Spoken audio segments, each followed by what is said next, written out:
nervoso e não está legal. Então, por essa razão, eu estou aqui agora ocupando esse espaço, né? E oremos pela Leilane, que Deus abençoe, que ela seja apenas qualquer coisa, que não seja nada demais, né? Vamos lá, meus irmãos. Uma pergunta que eu gostaria que os irmãos repetissem aí. Foi a pergunta que Jesus disse aí.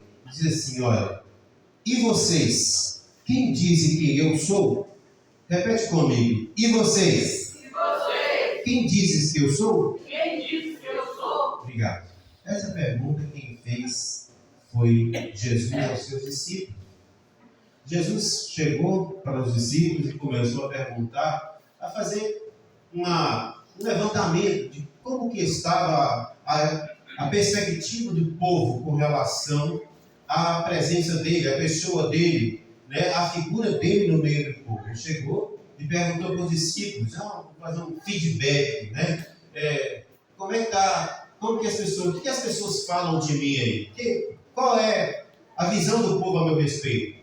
Então os discípulos chegou e disse assim, tem uns, Jesus, que diz que o Senhor é João Batista, tem outros que diz que o Senhor é Elias, tem outros aí que pensam que o Senhor é outros profetas, Moisés, enfim. Cada um começou a dar uma resposta a respeito da visão das pessoas em geral.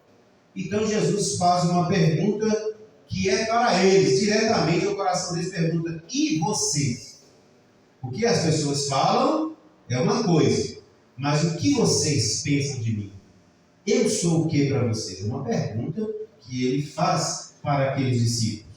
Quando Jesus faz aquela pergunta para aquele discípulo, ou para qualquer outro, até mesmo para nós, não é porque ele quer saber a resposta, porque o Senhor é onisciente, onipresente e onipotente e sabe todas as coisas, mesmo antes de que nós falemos. Ele já sabe qual é. Mas o Senhor quer que você que saiba. É você que precisa tirar, extrair uma resposta de dentro do seu coração, para que você desnude o seu coração a respeito de determinadas perspectivas e tire dúvidas de dentro da tua alma e coloque fé dentro do seu coração. E a palavra de Deus, ela é recheada de perguntas que são retrógradas, são perguntas feitas para serem respondidas de dentro para fora. Lá no princípio, no início lá no livro de Gênesis, no capítulo de número 3 e versículo de número 9, que eu coloquei para ajudar vocês a acompanhar a mensagem, diz assim, no capítulo 3, versículo 9, Deus pergunta para Adão, fala assim, Adão, onde você está? Dentro desse contexto aonde Deus pergunta para Adão, Adão, onde você está? Não é porque Deus estava procurando Adão e não sabia onde que ele estava. Aqui todos vocês são adultos, já todos nós temos contato com crianças. Quem aqui nunca brincou de esconde-esconde com crianças, desse tamanhozinho pequenininho assim, com essa inocência? De que a criança esconde, você está vendo ela, onde você está, neném? Você está cansado de ver o menino ali, está na sua cara, mas você pergunta, não é porque você não sabe, é a criança que tem que mostrar que ela, eu estou aqui papai, estou aqui mamãe. Mas você sabe muito bem onde ela está, não fugir do seu olhar, até porque você tem a responsabilidade de dar segurança àquela criança, você não pode perder de vista. Então, Deus não perdeu Adão de vista, mas Adão perdeu Deus de vista. Por causa do pecado, ele tinha o hábito de todo dia se apresentar diante de Deus, ter comunhão com Ele, conversar com Ele face a face. Todos os dias ele tinha aquele bendito gosto de se apresentar. Eis-me aqui, Senhor. Eu não sei que palavras que ele conversava com Deus, qual era o bate-papo que ele tinha com Ele, mas todo dia ele estava lá. Mas num determinado dia, Deus pergunta, Adão, onde você está? Onde você está? Ele se perdeu de Deus porque desobedeceu a Deus.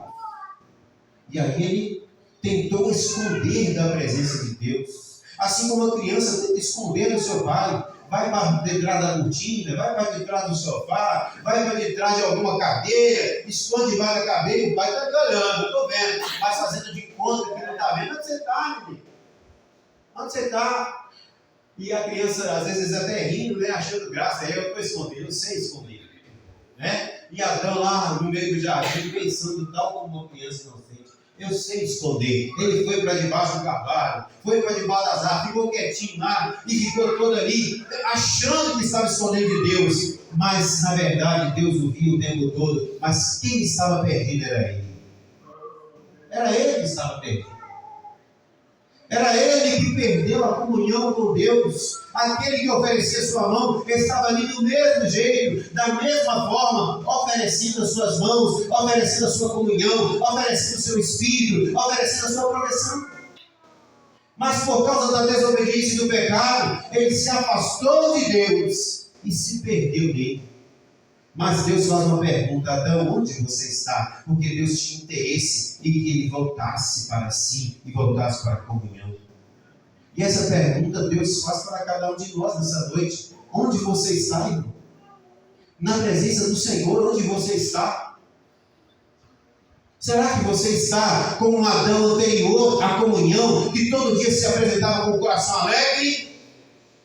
Tal como as crianças cantou aqui agora há pouco: o que vieste fazer aqui, pastor? Eu vim para louvar a Deus. O que vieste fazer aqui, irmã? Vim para louvar a Deus. O que vieste fazer aqui, jovem? Eu vim para louvar a Deus. O que veio fazer aqui, criança? Eu vim para louvar a Deus.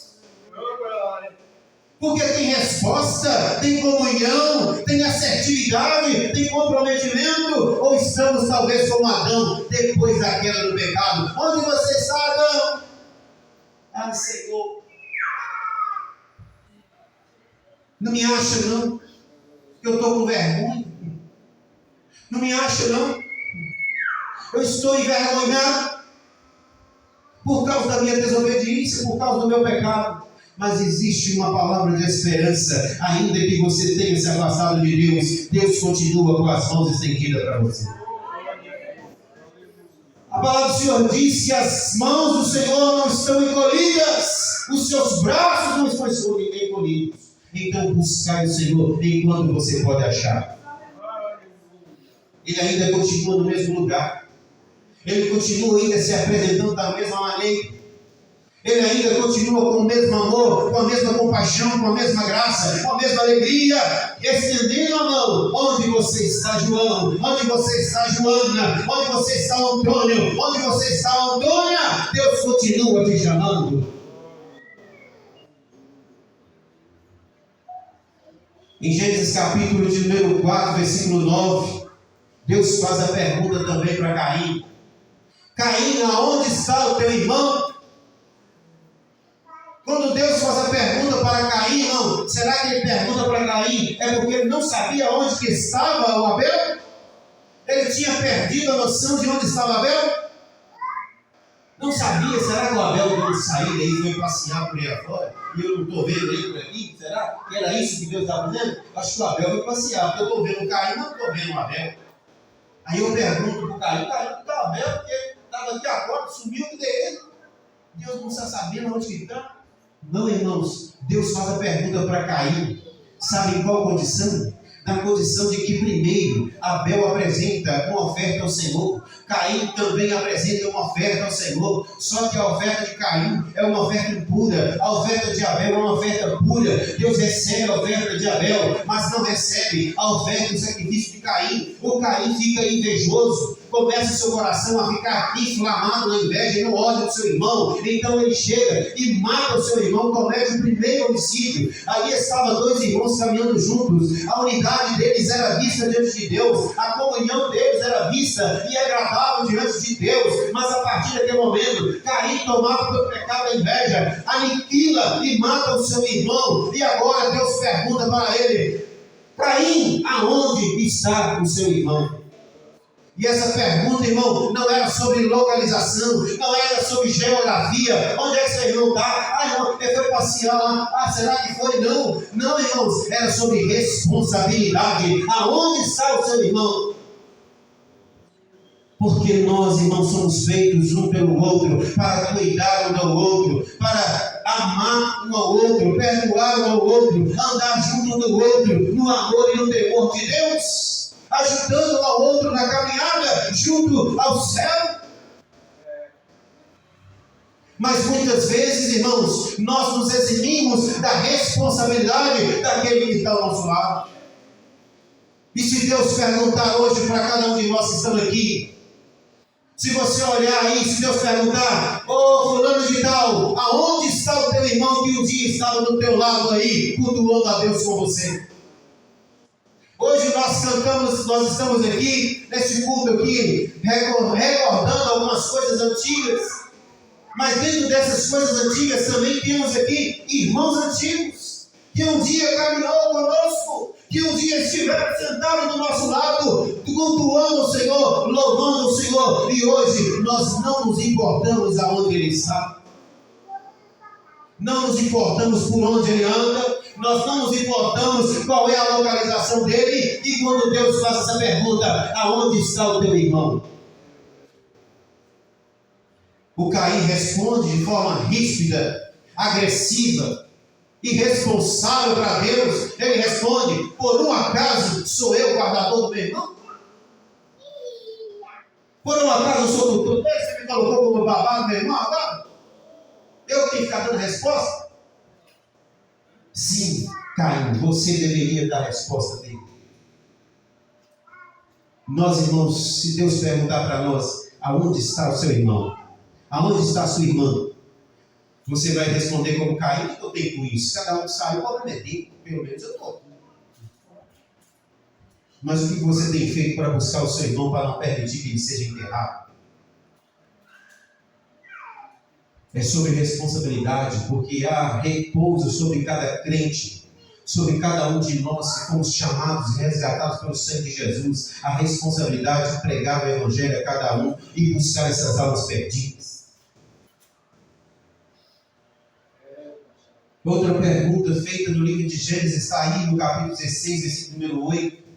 Deus aparece, uma teofania, né, segundo a teologia, que é a presença de Jesus manifestada no Velho Testamento. Aparece o anjo de Deus para Agar. Agar estava fugindo de Sara. Agar estava no momento em que Sara colocou Agar para poder gerar um filho a Abraão, visto que Sara teve uma dificuldade em crer na promessa de Deus. Deus prometeu a Abraão: vou fazer de você uma grande nação, você vai ser pai. Mas o Abraão já era velho, já tinha passado a idade. A Sara também já tinha passado a idade de gerar filhos, já tinha passado pelo climatério feminino, enfim. Então ela duvidou: mas isso não é possível mais. Mas Abraão: talvez eu possa dar uma ajudinha para Deus. Que tal se você pegar a minha empregada? Pega a minha empregada e faz um filho dela, faz aí uma barriguinha de aluguel, eu vou permitir que isso aconteça. Aí foi assim: Agar foi lá, a serva de Sara, e Abraão foi lá e teve um filho. Mas à medida que ela gerou o filho, Sara se envaideceu, cresceu, começou então a humilhar a Sara. A Sara pegou e pega a bunda, sai daqui, foge da minha casa, botou ela para fugir de casa. E a Sara saiu errante pelo caminho, não sabia para onde ir. Começou um momento de aflição, porque ela estava com uma criança pequena no colo e fugindo, não sabendo nem para onde ir, nem para onde chegar. Mas a palavra para ela era que ela permanecesse no lugar de onde ela saiu. Então o anjo pergunta para ela, encontrando ela no deserto, o anjo pai pergunta: Sara, ou Sara, Agar, de onde você vem e para onde você está indo? Essa pergunta não era geografia. Eu estou indo lá no Nacional e estou indo lá para a Praça 7. Não, irmãos, não é geografia não. Mas a pergunta era direção de vida. O que você quer da sua vida? Onde você está e para onde você está indo? Você sabe aonde você vai se estabelecer? Existe com você uma criança que tem uma promessa e você está caminhando sem direção. Vai matar a promessa de Deus na sua vida. Então volte para trás. A ordem daquele anjo é: volte para trás, corrija o seu problema, humilha-se diante da sua senhora, peça perdão e volta para o lugar da onde você saiu. E quantas pessoas hoje no meio de nós, irmãos, está tal como o Agar, deixou a sua casa, deixou a sua família, deixou o povo de Deus e está caminhando errante, sem direção, não sabe para onde vai, mas tem promessa de Deus na sua vida e está fazendo com que a promessa de Deus seja retardada. E Deus pergunta hoje: de onde você vem?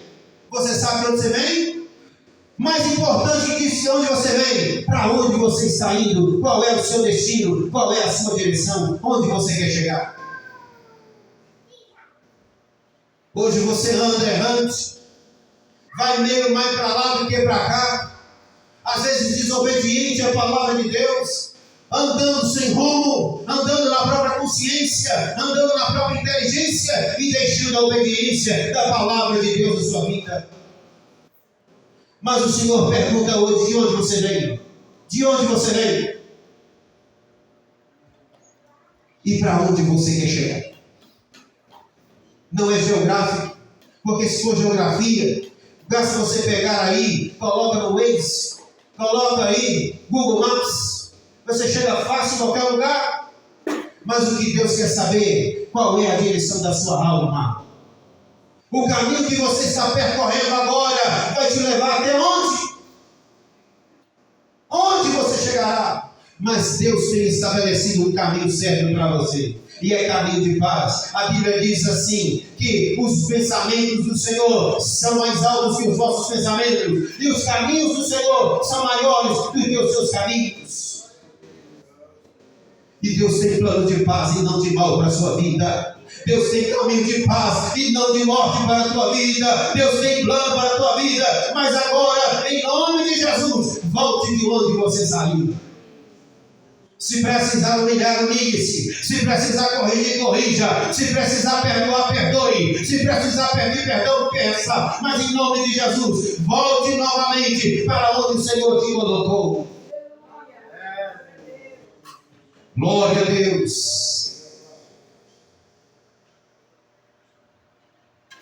Em Gênesis capítulo de número 32, versículo de número 27, Deus faz também a pergunta para Jacó: qual é o teu nome? Quem é esse no céu, onisciente, onipotente e onipresente, que precisa perguntar ao homem qual é o seu nome? É lógico que Deus sabia qual era o nome desse homem quando estava conversando. Mas esse homem estava numa situação em que também ele estava fugitivo do seu irmão Esaú. Ele estava errante, caminhando em direção ao nada, fugindo do seu irmão, porque o irmão dele perseguia ele, porque Jacó era um homem enganador. Ele havia enganado o irmão dele, roubado o direito de progenitura dele, primogenitura, corrigindo a palavra, é um trabalhinho que quase não sai. Mas ele estava fugindo, ele enganou, usou da sua mãe Rebeca para poder suplantar o seu irmão, enganar o irmão. Isaac, o seu pai já velho, meio cego, não enxergando muito bem, ele foi lá e cobriu todo o seu corpo de pelo, porque o irmão dele, Esaú, era peludo e ele era todo lisinho, sem pelo nenhum. Ele foi lá, colocou, matou um animal, pegou os pelos dos animais, colou no corpo e chegou até o pai dele e falou: estou aqui, papai, o seu filho está aqui para pegar a cabeça. Imagina ele até fazendo, né, fingindo com a voz, imitando a voz do irmão dele, né? Não sei como é que é, porque eu nunca ouvi a voz de um dos dois, né? Imagina ele imitando a voz do irmão, papai, imitando, e o papai já um pouquinho mais de idade, já passando para cada quis, não conseguindo identificar exatamente qual era um dos dois, mas conhecia pela característica, né? Conhecia pela característica. Ele passou a mão e viu: meu filho Esaú, e ele estendeu a mão sobre ele e o abençoou. Na hora que chega Esaú para receber a bênção, já tinha outro passado na frente. O enganador Jacó já tinha passado na frente e enganado ele. Isso tudo foi registrado no céu. Mas Esaú agora toma o ódio do seu irmão e passa a persegui-lo. E Jacó errante, correndo, com medo de morrer, sabendo que os mensageiros toda hora mandando mensagem: seu irmão está atrás de você, está quase chegando, está quase alcançando, está quase pegando. E ele morrendo de medo, ele vai para a presença de Deus. Ele vai para a presença de Deus e humilha-se diante do Senhor. E mais uma vez o Senhor aparece para ele. Mais uma vez, conforme a teologia, né? A presença de Jesus em forma humana no Velho Testamento. Então aparece um anjo que é a figura de Cristo e pergunta para aquele Jacó: qual é o teu nome? Jacó agarra o anjo: não vou te largar enquanto você não me abençoar. Eu não te largo. Não tem a musiquinha que vocês cantam aí? Como é que é o corinho?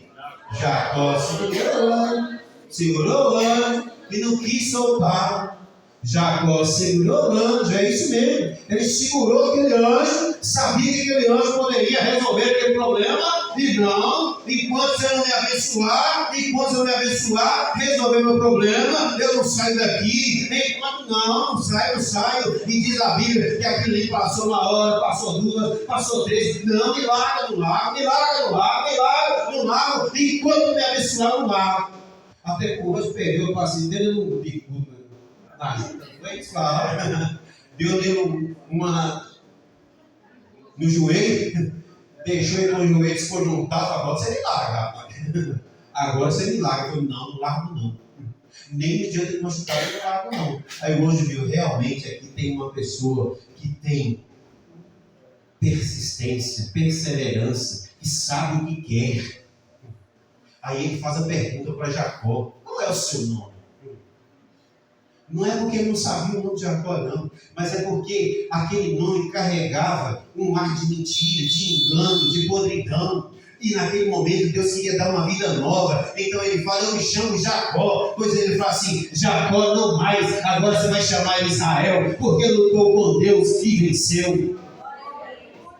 Aleluia! Naquele momento muda o nome de Jacó, que chamava Jacó suplantador, enganador, e chama agora Israel, aquele que lutou com Deus e venceu. Aleluia! Ô meu irmão, quem sabe você também está numa vida meio avacalhada, meio atrapalhada. Luta com Deus, peça a Deus graça, peça a Deus orientação, peça a Deus perdão, peça a Deus sabedoria, peleja, que demore uma hora, que demore 2, 3 em oração, em luta, mas peça a Deus para transformar a sua vida. Ele vai te dar uma nova perspectiva também, vai te dar uma nova esperança também, vai te dar um novo nome também.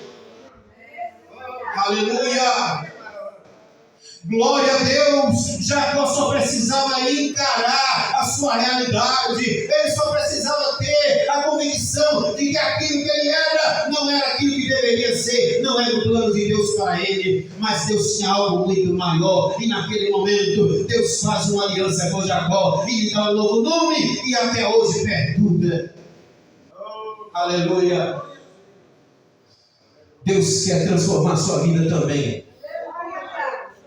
Talvez você tenha um nome aí que não é muito bem falado, não é muito bem visto, não é muito bem aceito. Talvez as decisões que você tomou até agora te fez andar por alguns caminhos que deixou seu nome manchado. Mas em nome de Jesus Cristo, Deus vai te dar restauração. Deus vai te dar uma nova vida. Deus vai te dar um novo nome. Aleluia! Louvado seja o nome de Jesus. É uma promessa de Deus, está escrito em Apocalipse, que Ele virá e nos dará um novo nome. Aleluia! Glória a Deus! E as coisas velhas serão passadas. As coisas velhas serão passadas. Agora no livro que nós lemos em Mateus capítulo de número 16, versículo 15. Jesus, diante dos discípulos, faz agora também uma pergunta importante. Quem dizem os homens aí que eu sou? Quem é? Esses falam que eu sou o quê? Uns falam que é João Batista, outros falam que é Elias, outros falam que é Moisés, que é um dos profetas.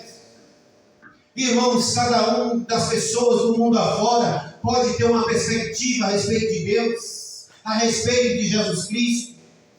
As pessoas falam que Deus é amor, que Deus é isso, Deus é aquilo. Cada um tem uma visão a respeito de Deus. Mas a pergunta é para você, assim como foi para os discípulos, especificamente, que andaram com Jesus pessoalmente, tiveram contato com Ele pessoalmente. Ele faz a pergunta para eles: e vocês? Quem diz vocês que eu sou?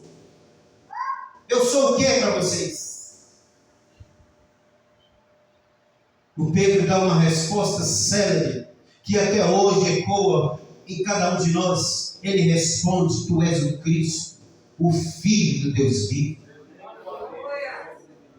Uns achavam que era simples profeta, um homem iluminado, uma pessoa especial, alguém que faz milagre, mas para Pedro ele responde no coração: tu és o Cristo, o Filho do Deus vivo. Não é uma resposta comum, mas uma resposta que revela intimidade. Aquele que viveu e participou e testemunhou da comunhão com Jesus Cristo. E se Jesus perguntar para você hoje, se essa pergunta que ecoa dentro do seu coração, a mesma pergunta que foi feita para os discípulos, e para você, quem vocês dizem que eu sou? Quem é Jesus para você? Jesus é o meu amor, Jesus é o meu pastor, Jesus é meu redentor, Jesus é meu salvador, Jesus é meu amigo, Jesus é o Senhor da minha vida. E o que Jesus é para você? A resposta que você tem para dar revela o nível de relacionamento com Ele. Talvez você é o Jesus, para você talvez Jesus é apenas o Jesus que é pregado lá na igreja. Ah, eu vou lá na igreja e falo de Jesus. Mas quem é esse Jesus? Uma certa vez eu estava dentro de uma casa, fazendo uma visita dentro de uma casa. E chegando lá, estamos na casa, eu resumi um pouco esse testemunho. Eu estava dentro da casa, e quando eu estava dentro da casa com a senhora da casa, conversando, batendo papo, chegou uma senhora macumbeira. A senhora macumbeira chegou lá com sua indumentária toda, aquela turbante branco, com a roupa branca, com aquele escolazão, aquela coisa toda, chinelo havaiana branco. Chegou naquela casa e aí chamou a dona da casa para sentar assim, na mesa que que ainda tem lá na casa. Lá.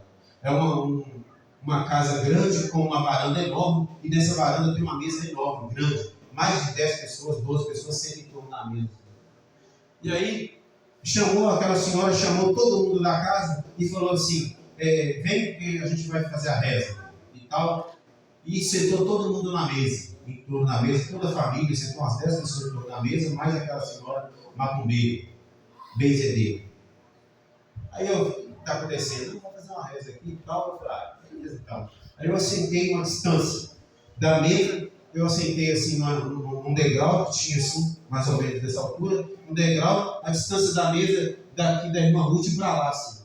Eu assentei assim e vou ver o que está acontecendo aqui. Ficar assistindo aqui. Aí a mulher começou a fazer o ritual. Ela começou a fazer um ritual da reza dele.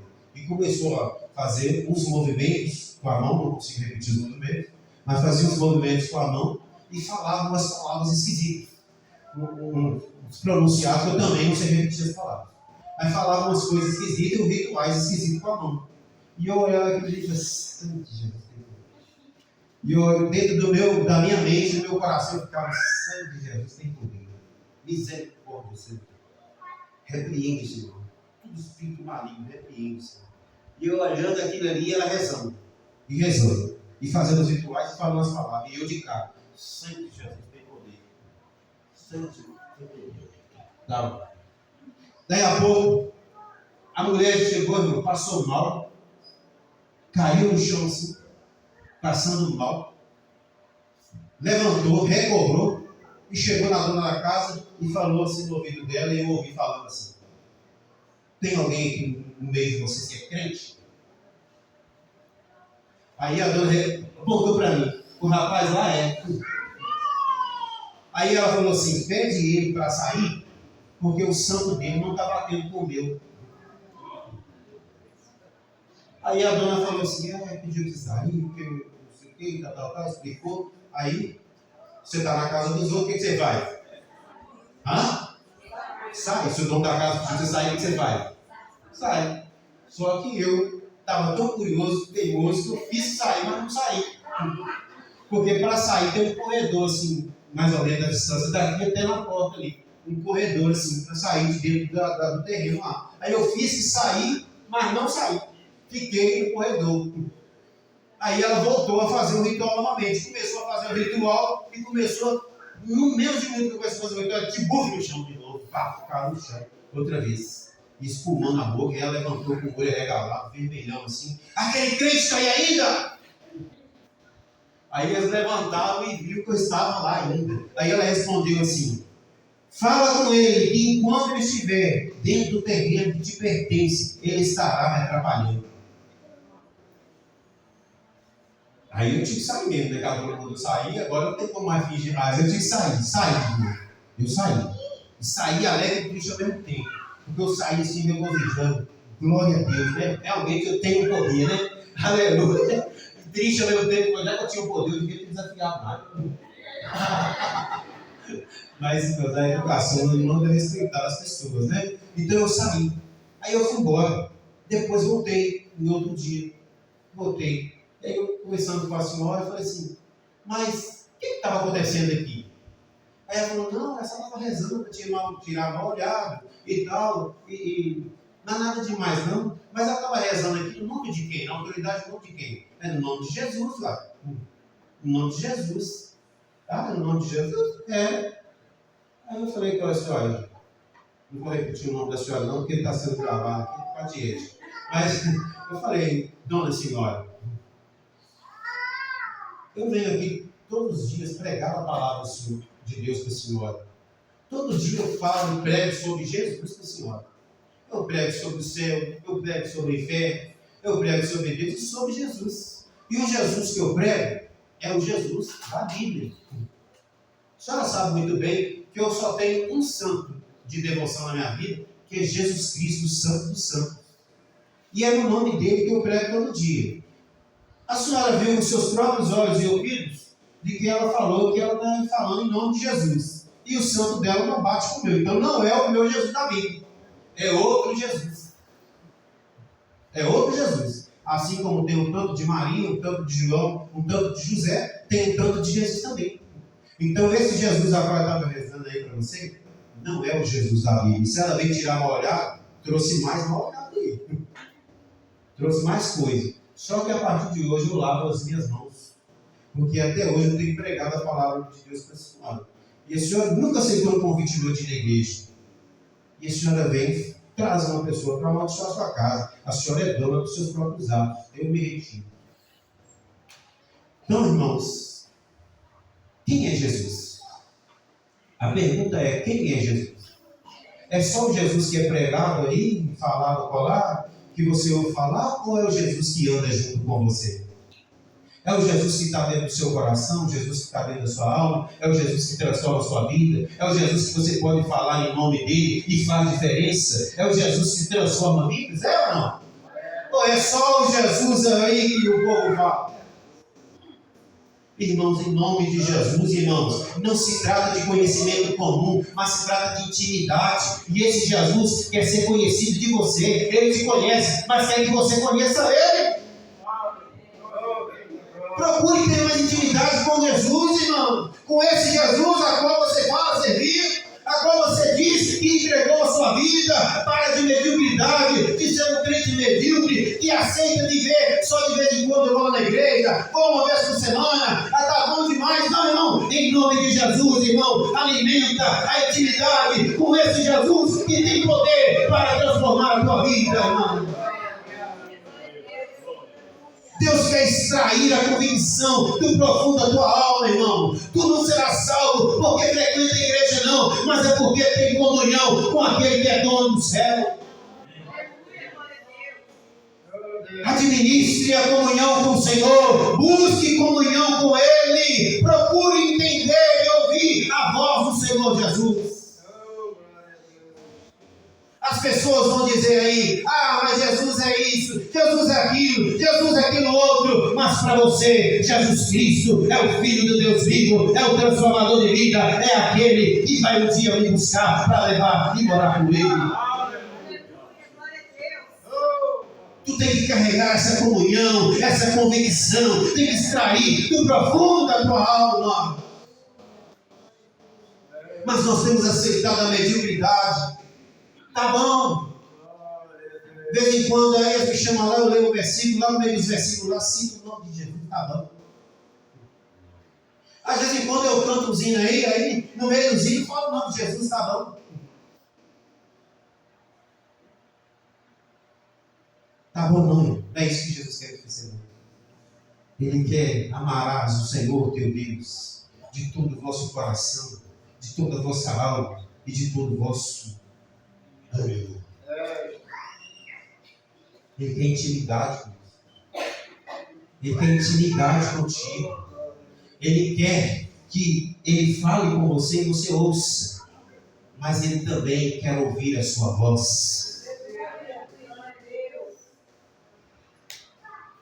Procure, irmãos, ter mais intimidade com o Senhor através da oração, através da leitura da palavra de Deus, através do jejum, através de uma busca de santidade, de consagração, em nome de Jesus Cristo. Irmão, consagre a tua vida a Deus, aproxime-se de Deus, porque quanto mais você aproximar de Deus, mais longe você estará do pecado e mais longe das astutas ciladas de Satanás. Deus quer usar você poderosamente. Deus quer usar você poderosamente. Então olha aí para você ver, Deus não vem confrontar, mas Ele faz perguntas que extraem do seu coração a melhor resposta.